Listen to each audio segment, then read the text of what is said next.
সেই লুৎফুজ্জামান বাবর কবে মুক্তি পাচ্ছেন? হাসিনার দেশ ত্যাগের পর থেকেই সোশ্যাল মিডিয়ায় বাবরকে নিয়ে আলোচনার ঝড় উঠে। মূলত সেভেন সিস্টারে বিদ্রোহী দল বানিয়ে ভারতে অস্থিতিশীল পরিস্থিতি সৃষ্টি করতে চাওয়ায় নেটিজেনরা রীতিমতো বাবরকে হিরো বানিয়ে দিয়েছেন।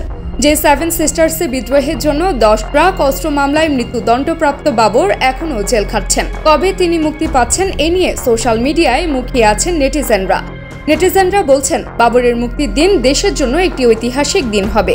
বিএনপির নামকরা সব নেতারাই মামলা থেকে খালাস ও মুক্তি পেলেও সাবেক স্বরাষ্ট্রমন্ত্রী লুৎফুজ্জামান বাবরের মুক্তি কবে হচ্ছে তা নিয়ে নেটিজেনদের মনে ধোঁয়াশা সৃষ্টি হয়েছে। সাতক্ষীরার কলারোয়ায় শেখ হাসিনার গাড়ি বহরে হামলার মিথ্যা মামলায় 70 বছরের সাজাপ্রাপ্ত হয়ে দীর্ঘদিন কারাভোগের পর জামিনে মুক্তি পেয়েছেন সাতক্ষীরা 1 আসনের সাবেক এমপি ও বিএনপির কেন্দ্রীয় নেতা হাবিবুল ইসলাম হাবিব। গত 2রা সেপ্টেম্বর হাবিবের মুক্তির পর আবার চাউর হয়েছে লুৎফুজ্জামানের মুক্তির বিষয়টি। এদিকে নেত্রকোনা 4 আসনের সাবেক সংসদ সদস্য লুৎফুজ্জামান বাবরের মুক্তিতে প্রতিনিয়ত মানববন্ধন চলছে নেত্রকোনায়।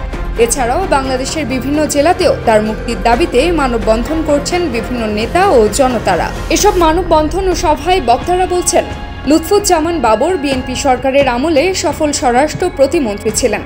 ওই সময় তিনি নির্বাচনী এলাকা ছাড়াও নিজ জেলায় বহু মানুষকে চাকরি সহ বিভিন্নভাবে সহযোগিতা করায় জননন্দিত নেতা হিসেবে পরিচিত হয়ে ওঠেন।